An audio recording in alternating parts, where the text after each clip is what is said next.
క్రైస్తలో ఈరోజు దేవుని యొక్క వాగ్దానము సామెతల గ్రంథం 10వ అధ్యాయం 4వ వచనం. బద్ధకంగా పనిచేవాడు దరిద్రుడగును, శ్రద్ధ గలవాడు ఐశ్వర్యవంతుడగును. దేవుడి వాక్యం నేర్చుగాక. అవునండి, ఈరోజు దేవుడు మనతో మాట్లాడుతున్న మాట, శ్రద్ధ గలవాడు ఐశ్వర్యవంతుడు అవుతాడు, బద్ధకంగా పనిచేవాడు దరిద్రుడు అవుతాడు. చాలా మంది దరిద్రతకి గల కారణము ఏంటంటే బద్ధకం అండి. ఎవరైతే బద్ధకంగా ఉంటారో వారికి దరిద్రత వస్తుందని దేవుని యొక్క వాక్యం సెలవిస్తుంది.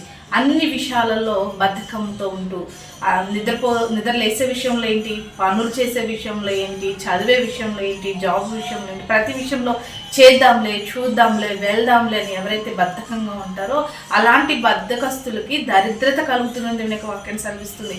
నువ్వు చదివే చదువు, చేసే జాబు, చేసే భక్తి, చేసే పని, అది ఏదైనా సరే నువ్వు శ్రద్ధ కలిగి ముందుకు వెళ్తే ఐశ్వర్యవంతులు అవుతావు. శ్రద్ధ కలిగి ముందుకు వెళ్తే దాంట్లో నీకు బ్లెస్సింగ్స్ వస్తుంది దేవుని యొక్క వాక్యం సెలవిస్తుంది. కాబట్టి ఈరోజు మనలో ఉన్న బద్ధకాన్ని తీసివేసి శ్రద్ధ కలిగి అన్ని విషయాల్లో ముందుకు కొనసాగుదాం.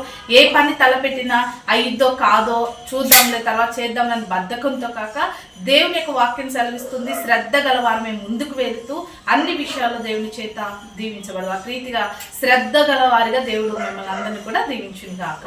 ఆమేన్. ప్రార్థన చేసుకుందామండి. సకల ఆశీర్వాదాలకు కారణభూతుడమైన మా ప్రియ పరలోక తండ్రి, యొక్క ప్రార్థనలు వస్తున్న ప్రతి బిడ్డని జ్ఞాపకం చేసుకోండి. ఏ విషయంలోనైనా బద్ధకస్తులుగా ఉన్నట్టయితే ఆ బద్ధకాన్ని వారి నుంచి తీసివేసి శ్రద్ధ గల వారైతండి నీ పని జరిగించుటకు, శ్రద్ధ గల వారై వారి పనులు చేసుకుంటూ, శ్రద్ధ గల వారి కార్యాలు తలపెట్టి ఆయా వారి నీ చేతి దీవించబడే కృపను దయచేయమని యేసు నామములో ప్రార్థిస్తున్నాం తండ్రి. ఆమేన్.